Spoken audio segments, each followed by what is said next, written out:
نبی علیہ السلام فرماتے ہیں قیامت کے دن اس بندے کے لیے زمین کا طوق بنائیں گے. اللہ اکبر. جب گھر میں بٹوارا ہوتا ہے نا، سونے رسول صلی اللہ علیہ وسلم نے آرزو کی تھی، پیارے رسول نے فرمایا تھا 1450 سال پہلے. حضرت ربی رضی اللہ تعالیٰ عنہ تشریف لائے، یا رسول اللہ میری 2 بہنیں فلاں بھائی کے پاس اتنی جائیداد چلی گئی، دنیا میں کوئی قانون نہیں تھا. رسول اللہ صلی اللہ علیہ وسلم فکر مند ہوئے، اللہ نے قرآن پاک میں میراث کے اوپر باقاعدہ آیات نازل فرمائی اور یوں فرمایا کہ میرے محبوب میری وصیت ہے کہ بیٹیوں کو جائیداد میں سے حصہ دینا ہے. جب باپ مر جاتا ہے تو سارے بیٹے تیار ہو جاتے ہیں اور بیٹی کا کوئی نام لیتے نہیں بہن کو کچھ نہیں دیں گے. اسلام نے کہا بہن مالدار ہو یا غریب ہو، دونوں صورتوں میں، بہن مالدار ہو یا غریب ہو دونوں صورتوں میں بیٹی کو، ماں کو اس میں جائیداد میں سے حصہ دینا مسلمانوں کے اوپر فرض قرار دیا. اور جن لوگوں نے اپنی بہنوں کا حق مارا ہے وہ جتنی مرضی نمازیں پڑھتے رہیں، جب تک بہن کو حق ادا نہیں کر دیتے ان کو اللہ تبارک و تعالیٰ کی رضا حاصل نہیں ہو سکتی ہے. تو جب جائیداد کا بٹوارا کرنے جاتے ہو تو بہنوں کا خیال رکھا کریں. اور یہ جن پراپرٹیوں پر قبضہ کر کے خوش ہوتے ہو یا جن مالک مکانوں کے خلاف اسٹے لے کے خوش ہوتے ہو کہ ہم نے بڑا کمال کر دیا، کمال نہیں کیا. زندگی میں ایک چیز کی گارنٹی نہیں ہے، باقی بہت چیزوں کی 100 سال کی گارنٹی ہے. یہ عمارت جس نے بنائی اس نے سوچا ہوگا 500 سال چلے گی، لیکن یہ 1000 سال چلے گی، اس کی گارنٹی. ابن صفی نے ایک بڑی خوبصورت بات لکھی، اس نے کہا انسان جب پلاننگ کرتا ہے نا تو اس ساری پلاننگ میں ایک چیز بھول جاتا ہے. کون سی؟ پلاننگ کرتا ہے کہ شادی کروں گا، بچے ہوں گے، کوٹھی بناؤں گا، فیکٹری بناؤں گا، فلاں جگہ گھومنے جاؤں گا، یہ کپڑے خریدوں گا، فلاں ہوٹل کے اندر جائیں گے، فلاں کار خریدیں گے. کہتا ہے ساری پلاننگ تو فٹ ہوتی ہے، بس یہ بھول جاتا ہے کہ اس پلاننگ میں کسی موڑ کے اوپر موت کھڑی ہوئی ہے، جب وہ آ گئی ساری کی ساری پلاننگ ختم ہو جائے گی. جن کو پلاٹوں پہ قبضہ کرنے کا شوق ہے، جن کو اپنے بھائیوں کی جائیداد پہ قبضہ کرنے کا شوق ہے، جن کو اپنے رشتہ داروں کی جگہ پہ قبضہ کرنے کا شوق ہے، یا جو پاور میں آ جاتے ہیں کہتے ہیں ہاں یہ فلاں فیکٹری آج سے ہماری ہے، اتنے پیسے لو چلو نکلو. پاور میں آنے کے بعد کہتے ہیں کہ یہ فلاں جگہ ہمیں پسند آ گئی نکلو.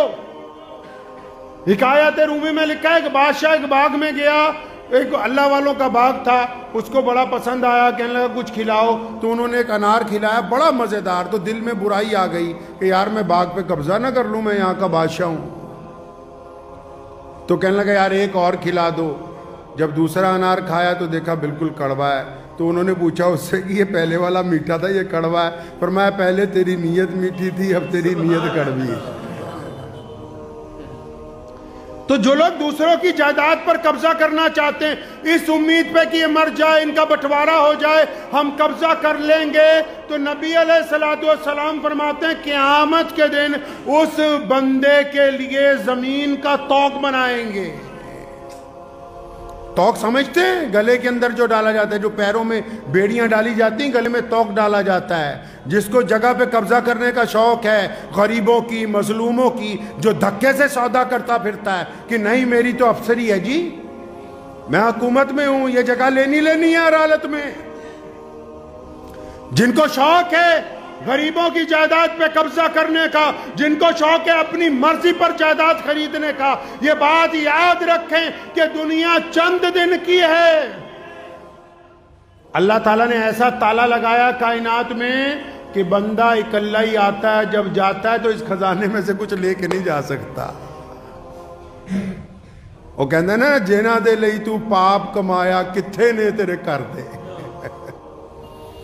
جس اولاد کے لیے جائیداد اکٹھی کرتا پھرتا ہے، جس بیوی کو آرام پہنچانے کے لیے لوگوں سے ٹھگیاں مارتا ہے، جس جھوٹی حیثیت کو بنانے کے لیے کسی کی جائیداد پہ قبضہ کرتا ہے، نبی علیہ السلام نے فرمایا طوق بنائیں گے، زمین کا طوق.